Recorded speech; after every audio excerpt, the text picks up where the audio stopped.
Randy, I appreciate it. Good morning, everybody. I hope everybody's having a great start to your day so far. I appreciate the opportunity to come and speak today.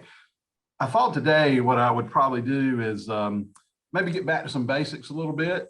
Sometimes I think a lot of people know what we do or think they know what we do. So I'm going to kind of start and give you some beginning stuff here about who we are, and then move into some stats that I think that are interesting that you might find interesting. And then obviously we'll take some questions. But first and foremost, a lot of people think we are a county organization. We are not. We are the Surry County Economic Development Partnership, but we're actually a 501c6, just like the chamber. We have a 28-member board that governs us and what we do.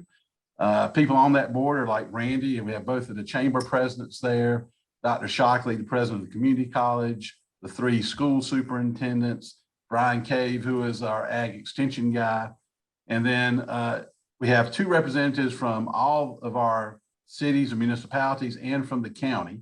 And that's usually the county or town manager and then one of the commissioners. And then also private investors. We go out and raise private funds. That's why we're called a public-private partnership. We have public monies and private monies that are put together. And so we were formed in 1995. Obviously, wasn't here. I didn't come until August of 2009. So this past August, I've been here roughly, I think 12 years is the time that I've been here so far. It started in 95. The reason they started the group was to kind of coalesce all of Surry County's recruitment and economic development efforts. At that time, before that, Elkin, Mount Airy, everybody was kind of doing their own thing. We kind of pulled all those efforts into one. So we are responsible for everything from border to border in Surry County. Our offices happen to be located now in Mount Airy over at the Surry County Service Center beside the Holiday Inn is where our offices are now, right on Rockford Street. But, we're charged with economic development. And a lot of people think different things about economic development. Economic development can be small business, downtown revitalization, workforce development, entrepreneurship, recruitment, existing industry, tourism, education, housing. There's a number of things that people kind of include under the economic umbrella. And that's what I kind of call it, the economic development umbrella. But I learned a long time ago, you can't be all things to all people. So, we have a 3-person staff and organization here.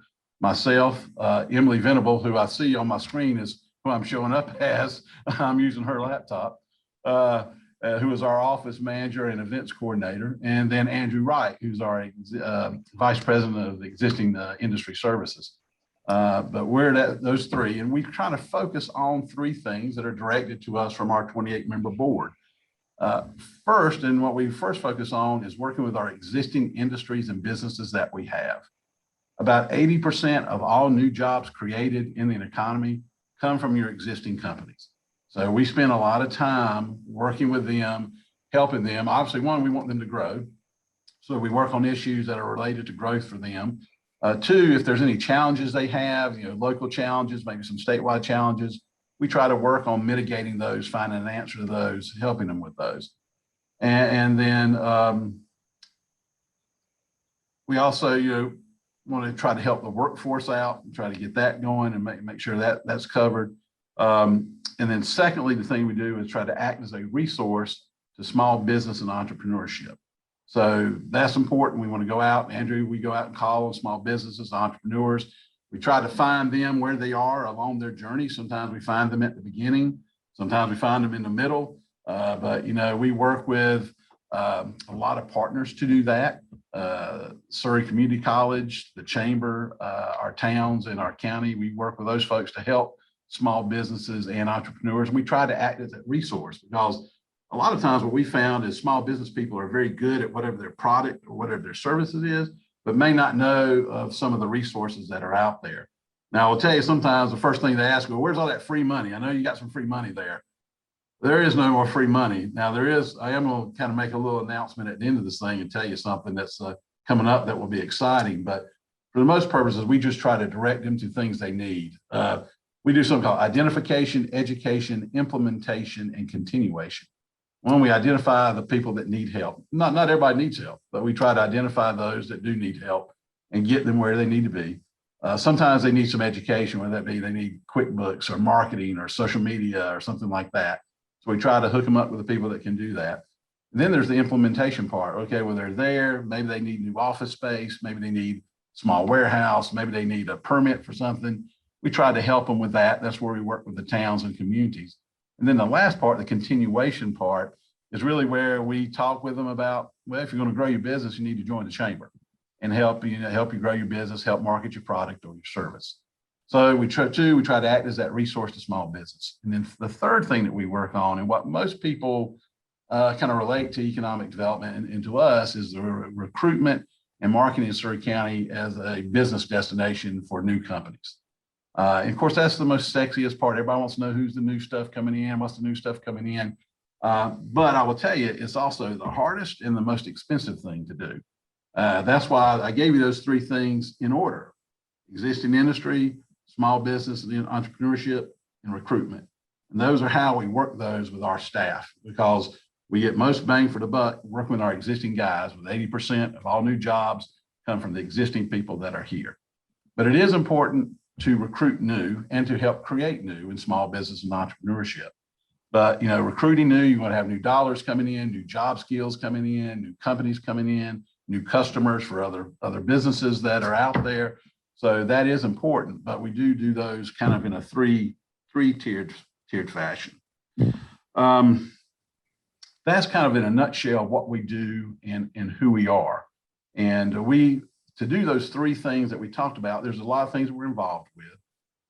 You know, we do a lot of fundraising and do funding for the Surry County First Lego League, which is a program that all the school systems in Surry County do. We go out and raise all the money for that. Leadership Surry, we work with Surry Community College to put that leadership class on. The UNCG School of Business Small Business Program, we bring in students that are doing a business project. We connect them with a lot of our small businesses to help them with things that they have. Some of you may have been part of that in the past. But a lot of those things that we're working on that help support that, like we support the chamber with a job fair, we do that to help support the three things that we're working on. And a lot of that is revolving around workforce development and trying to get more people ready for the workforce and getting enough workforce out there for our existing companies, but also for new companies. And right now, I will tell you, that is the name of the game. Whether we're working with existing folks or whether we're trying to recruit new folks, labor force, workforce, having enough people available is the name of the game. That's what they're looking for. And so for us, I'll give you a couple statistics. You know, the census numbers are coming out and they're starting to roll out all these census numbers, and they crunch and munch those numbers up a lot. But, you know, some of the basics, you know, Surry County population's 71,300 and change. And we've kind of tracked it to that for the past couple of years. And we lost probably 1,500 to 2,000 people from 2010 to now, which is kind of be expected with the large recession we had starting in 2008. We had a lot of people lose their job, a lot of people left in that time frame. But also one of the things in that is, you know, you look at our birth rate versus our death rate. In 2019, I think we had 733 births and 1,000 deaths. So we're not growing our own so much in population anymore either. And a lot of it has to do is we're also getting older. A lot of rural communities, a lot of rural counties like us, along with others, are aging. We're aging quicker than some of our other counterparts. Surry County's average age right now is 44, which seems definitely young to me. But when I first got here, it was 42. And so the age population keeps on creeping up and aging a little bit. And that also affects the workforce. We have a workforce about 32,000 people, and that's that 18 to 65 year age. And that's where we get those workforce numbers from. And one interesting thing that we found in looking at the numbers, our workforce participation rate is about 55%. The state average is about 62%. And why is there such a discrepancy in Surry County? Well, a lot of it has to do with we're aging. We got more baby boomers that are retiring because we're an older community. A lot of our people are retiring. And some interesting numbers that I saw just from a regional statistic. In the past 10 years, about 73,000 people of 65 years have left the labor force in the Piedmont Triad region. But in the past 2 years, about 17,000 people left. And I believe in 2019, we saw more people leave from 2019 to 2020 than we did from 2010 to 2015. So we're really starting to pick up where the back end of the baby boomers are starting to age out and retire. So for us in Surry County, that's really starting to affect some of our numbers, definitely our workforce participation number and our population number, because some of them may get out of the workforce and they may decide to go move to wherever their kids may be. Some may be here, some may be in Winston, or some may be in Denver. They're picking up and moving. So we're seeing a lot of shifts, a lot of demographic shifts in those areas, which always comes back and affects our businesses. I think everybody has seen the number of help wanted signs that are out there. And we get a lot of those. And for an example, right now our unemployment rate is about 4.2%. And, sometimes percentage, you can't gauge that, but for Surry County, it's about 1,300 people. And the real unemployment rate is probably higher than that. Remember, that unemployment rate only counts people that are actually on unemployment assistance. So once you roll off of that, and if you still don't have a job, that means you automatically have a job, but they're still unemployed. But I mean, that's a recognized number and the number that's trackable and accountable. So we that's the number we use. So it's about 1,300 and change in people. I went on a website today, and I think we may have some representatives from that organization here. There's a website called ncworks.gov. And that's kind of the old Employment Security Commission job site. You can go on and look for a job and try to find a job. But we go on there and kind of look at the jobs. Today, I went on there and looked to find how many jobs are available in Surry County. And right now in Surry County, there are 1,898 available jobs in Surry County. That's a lot of available jobs. Now, I'll be honest with you, I don't trust any statistics that I don't manipulate myself. So whether or not that's a true number, who knows? But let's say it's half. That's still over 900 available jobs available in Surry County. So again, it's important for us to work with our existing small businesses and guys to help them fill those gaps. And of course, when new companies that are looking, they see those numbers, kind of makes it hard for them to come here when they know people that are already here can't find people. So there's some challenges in that.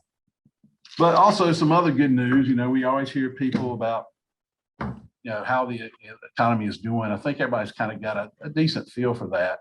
For some folks, it's doing very well. For others, maybe not so as well. And then also kind of a tie-in to why we're losing people in the labor force and workforce. Here's some interesting numbers. In 2019, there were about 295 business startups in Surry County. And the vast majority of those were what I call proprietorships. In 2020, there were 320 business startups in Surry County. But year to date in 2021, there's 340 year to date, not for the whole year. So what we're seeing and what you can kind of glean from that is that, yeah, people may be leaving the workforce, but they're leaving the workforce maybe to start their own business. So that's a double-edged sword. That's a good sign. People are going out. Business startups are good. We want to see people start their own business. The vast majority of our big companies that are here were started here from somebody and have grown. So that's good. But also a lot of those will eventually close over a period of time from various things that happen. But seeing those startups, that's a good number. But it's also, you can see where people are maybe used to work for somebody else, but are now going out on their own and not really involved in that labor force number anymore. But so that's a good and bad thing. Let me think if there's any other things that I wanted to talk about. Retail sales are up. Retail sales have been on the rise for the past several years, which is always a good sign. I think our most recent number is 100 million. Yep, over 100 million in retail sales the past quarter. So that's really good. And the quarter average, the average wage in Surry County has been rising, and they report that on a quarterly basis, and that it kind of fluctuates during the quarter, but at the end of the year is kind of what you want to see. And at the end of the year, we've seen that rising for the past 5 or 6 years. Right now, the most recent quarterly figure is $756 a week, which equates to about 18 and change an hour. So that's kind of where we are on the average wage. And that's obviously has been going up. And of course, if you talk to anybody that's trying to hire people, they've had to boost their wages, boost their benefits, do all kinds of things. And we have put that information. We did a wage and benefits survey this past year. That's on our website, surryedp.com. You please feel free to visit that website. There's a lot of information on there, a big demographics page on Surry County, the wage and benefits survey. There's a manufacturer's directory, a service directory. There's a lot of information on that page, so feel free to go out there and take a look at that. You can also follow us on social media. We have our own Facebook page, Surry County Economic Development Partnership. Plus, we have another page called Buy, Eat, Live Surry, which is primarily dedicated to local businesses, local events, trying to promote them, those sorts of things. Then we have a Twitter account, which is my Twitter account, is at SCEDP You can go look there. And then also on LinkedIn, we have a LinkedIn account, Surry County Economic Development Partnership. And also I have a LinkedIn account as well. You can go and check and connect with us on there. We try to put out a lot of information across all those social media platforms to help educate and talk about some of the things that are going on here with our local community, so they can kind of keep up with that as to what's happening and what's going on in the world of economic development. One last thing, Randy, before we go, I can't give it all away, but here probably in the next couple of weeks, we're going to announce a program in conjunction with both of the Chambers of Commerce for a grant program for small business. It's not going to be an ongoing thing. It's going to be a one-time thing, but we're going to announce that here pretty soon. So be on the lookout for that announcement here before too long. So Great. On that, I hope I covered a lot of things for you, gave you a lot of information, a lot of stats and things of that nature. I hope those were of interest to you. I'm more than happy to take any questions. You can also always call me, email me, text me, whatever is good for you guys. If you have questions, myself, Emily, or Andrew will be more than happy to help answer some of those questions or help provide you with some information. So Randy, I'm more than happy to answer any questions. Well, I appreciate that, Todd. And we do have a few of the questions for you. And we put Todd's email address as well as the website. If you have not been on the Surry County Economic Development Partnership website, it is a great, for instance, there's data there on all the major employers in Surry County and some great demographics. But let me make an editorial comment, because I don't get to do this very often and normally would not say it in a very large group, but I'll say it in this group because I know most of you. For whatever reason, economic development is misunderstood in the business community, and just about every community that I've worked in. And I've lived and worked in 6 communities in my career. I think, unfortunately, the economic development people tend to be the, I don't know what you want to call it, the bad guys. So if we're not getting enough industry in, it's Todd's fault. If we're losing industry, it's Todd's fault. I think Todd and his and the board and others, I think, have been unfairly part of a finger pointing thing about this particular community. And I think it's just unfair. They think Todd is a public servant and works for the city, the county, the state, the feds. And, you know, they really, I think, do outstanding work. And of course, many of you who have been involved in economic development that are on this call, I know many of you are, much of what happens in economic development cannot be told in public, because there are arrangements made when new industries come to town that these kind of deals can't be discussed. They're held in confidence. So if you don't know anything about economic development, study up on it, talk with Todd. But, you know, I think oftentimes the criticism that's been thrown at Todd, and some of it at the chamber, is unfair because I think the work they do is tremendous. So, Todd, a couple of things, and they're all good questions. John Tarn asks, roughly, what is the ratio of the one-person businesses to like 12 or more? You know, so the small businesses to home-based or whatever, that small group, what kind of percentage in the business community does that make up? Do you know, Todd, roughly?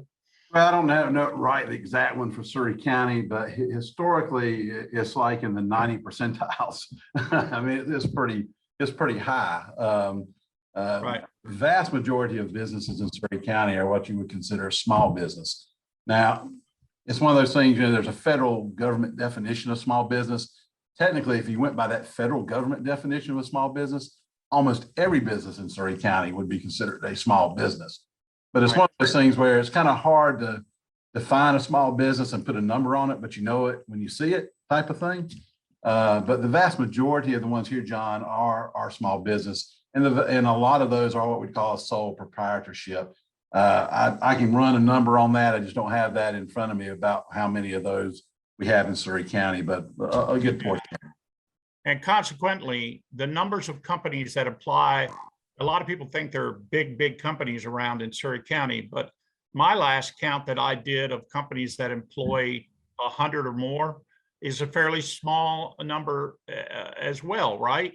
You know, 25, 30 companies. Yeah, I mean, it depends on, you know, everybody's definition of small, I guess. Again, it's hard to put a number on it, but yeah, you're kind of in that number. And there's a lot of companies too. It's also sometimes hard to, some employers don't like to give an employee count because depending on what week it is, they may be down 5 people. Right. We kind of look at an average of what they employ, but yeah, really what we've seen is kind of, and really part of one of our strategies is, I'm not saying we're not out there trying to recruit that big company, and what we call it in economic development is the buffalo hunt. Not that we're not trying to do that, but we've seen can do to a community. This community is in specifically where you had several very large companies close down, it's an economic disaster when large companies close down. So when I came here, what we set off to do was intentionally to go out and attract small to mid-sized companies. You know, if you have 10 companies that employ 20 to 50 people, you know, that's a good number. But if one of them closes down, you know, it's not good news, but it's not the end of the world either. You can survive that and recruit somebody else. But if you have 1,000-person company and it closes down, it's a little bit more harder hit on the community. And you folks that are from Mount Airy and have lived here your whole life know how that works out. And it's very difficult. So again, not saying we're not out there trying to recruit the big one, but quite honestly, what we're set up for now from a labor force standpoint, a product development standpoint, to have, for an example, somebody asked me one day, why can't we get an Amazon distribution center? Well, those things are typically 1 million square feet. That's about 50 acres under roof. You got to have enough land that's developable, financially feasible to develop, to put something like that under. And quite honestly, we just don't have that. You know, with any amount of money, you can make a piece of land flat, but it's also got to be financially feasible to make a piece of land flat to fit something like that. So technically, we don't have a lot of things like that we could fit something of that size on. So that's one of the challenges. One of the things I tell people, what makes Surry County beautiful also makes us hard to develop. Good point. And the last time I looked, the largest employer in the county, I guess, was with 1,000 employees was Wayne Farms. Is that still the case? Yeah, that's the largest private employer. Private employer. Correct. And you've answered some of these other questions. Others are giving their thanks, and that's appreciated. And